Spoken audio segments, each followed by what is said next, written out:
What's going on, you guys? Awan Groundwalker here today. Guess what I'm doing? A Marvel Legends figure review on the basically Doctor Doom from Marvel Legends, the new Doctor Doom and the new She-Hulk.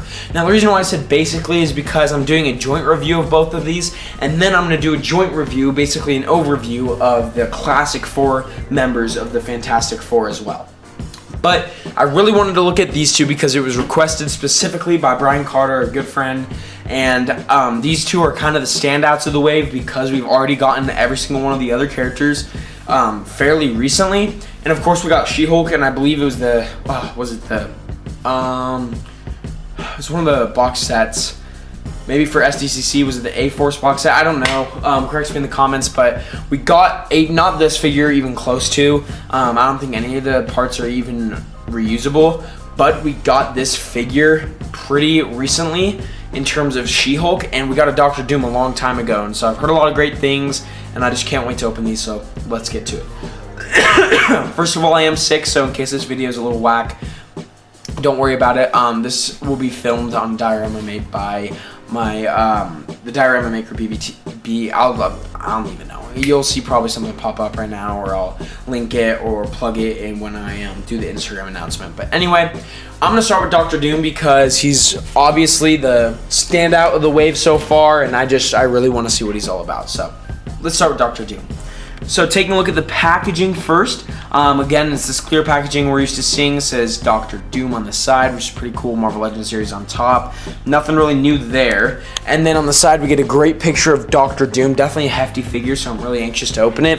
I have a cloth set coming from GPS Lot for this figure, so I will be probably doing a review of that, or at least an overview of it. And then I'm also probably going to order the C-Jism. If that C-Jism, however you want to say it, set that he made for Doctor Doom. The other one's kind of just for the meantime. I want to put that on him, and I'm probably gonna pick up one more Doctor Doom. I got the whole wave from Dorkside Toys.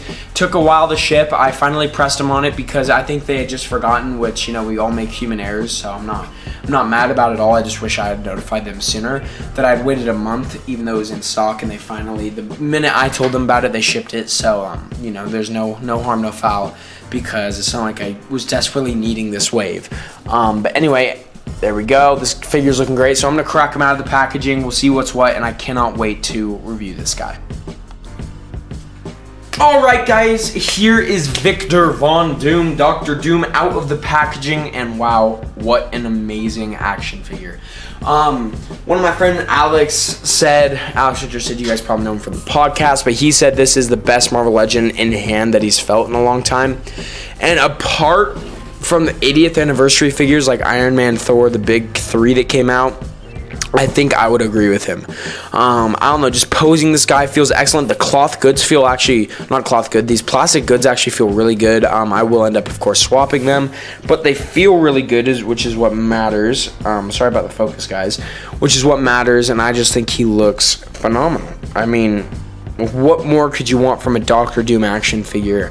I mean, the only complaint I have, and it's not even a complaint, the only critique I guess I would have is maybe they skipped out on the accessories, but I really don't even believe that. I mean, they gave us what we wanted. We get an open hand with him, which is right here, as you can tell. Sorry if the focus gets weird, guys. You get this finger, which can just be, this hand, which can just be holding, obviously, because you don't really see it as a trigger holding hand when it's like this, but it can be a trigger wielding hand, which is for his pistol, which is right here, which, first of all, this holster looks incredible. That's the first thing. It is very sturdy, big. I just love the way it looks. If we try to pop that out. Okay, there we go. So I guess it's attached like this, if you guys can tell. Right there. Yeah, so it's attached like on a peg. So it isn't the actual peg is inside of it, but it's just that like there is a peg that goes on it. And then here comes out the pistol.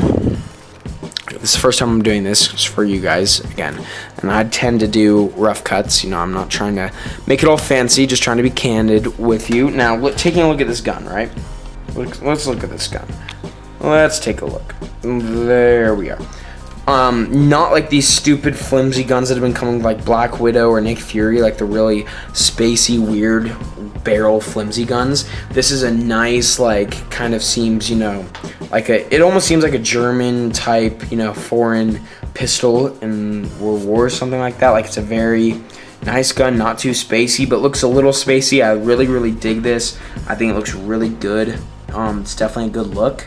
And so getting him to hold that, let's pull his hand out so we can just slip it in there. Super easy to get it inside the hand, and then to get the finger in was even easier, honestly. Like, that was insanely easy and looks great. You know, just going out with Doom, just looking at that. I love his open hand too. I mean, that is phenomenal. But again, just taking a look at this, the articulation seems to be roll the dice. Off first glance, let me take a closer look. I think it's roll the dice motion. So you're gonna get a lot of shots more like this rather than any other kind of motion, which I don't mind at all. I think it looks great. So he's got roll the dice motion there, which looks great.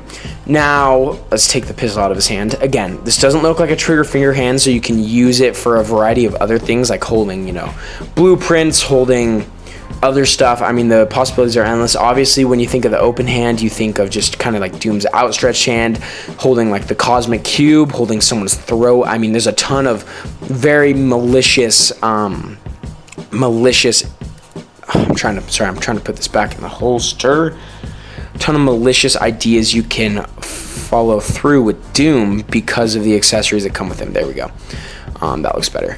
And again, here's that open hand, but I mean, phenomenal work here. Sorry about the focus, guys. I actually turned it on autofocus, so it's not doing it as well. But the articulation's great. I love the look of the hand. It's phenomenal. It can look normal, can look not normal. And then, of course, besides those two hands, he comes with two open hands. So let's get him standing real quick. My boy Victor Von Doom. Now he comes with these two just closed-fisted hands. I'm not even going to swap them on because I will most likely be using these open hands the majority of the time. But there they are. They look great. Again, just fisted hands, so nothing too special.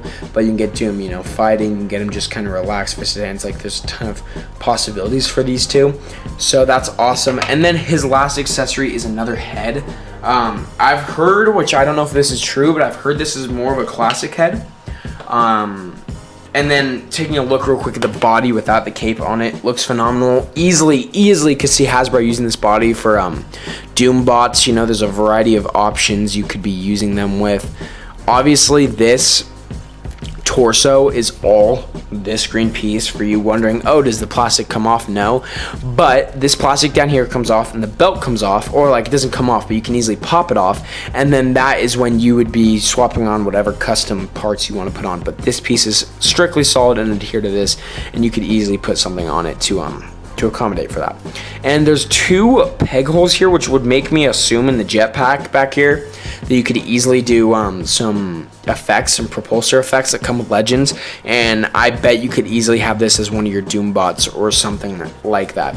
I also really like the detail. I don't know, it's very interesting, but if you look at the bottom of this head sculpt, this is the classic one that you get off the bat, not the classic head sculpt, the one you get when you open the packaging.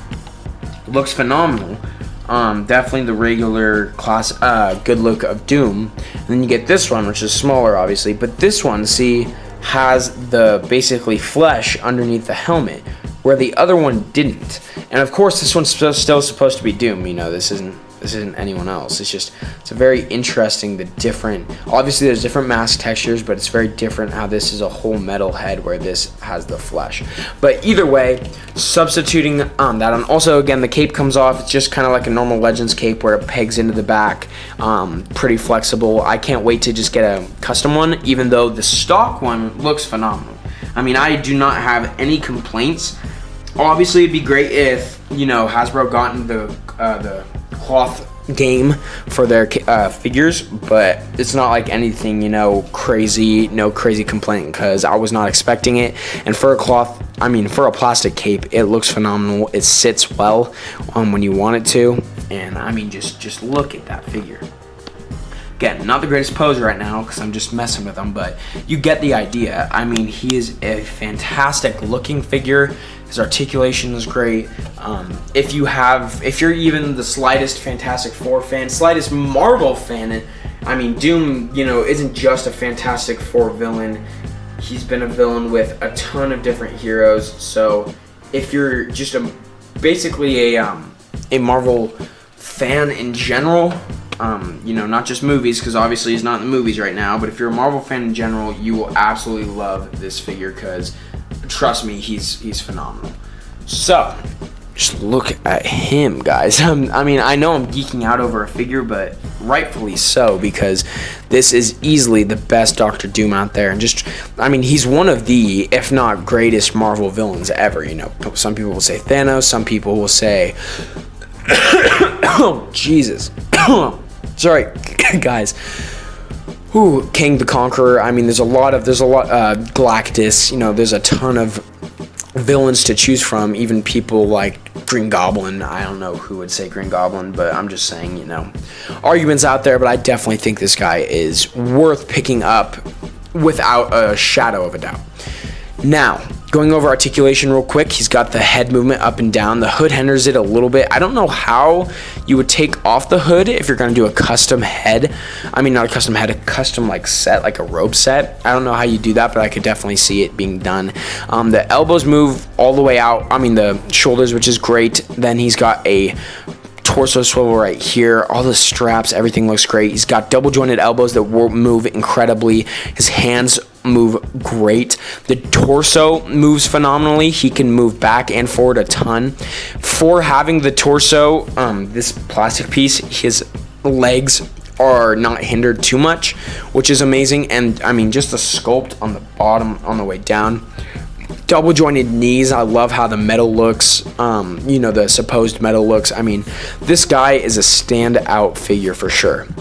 And I'll get some comparisons, obviously, with him and the traditional Fantastic Four that we've already gotten.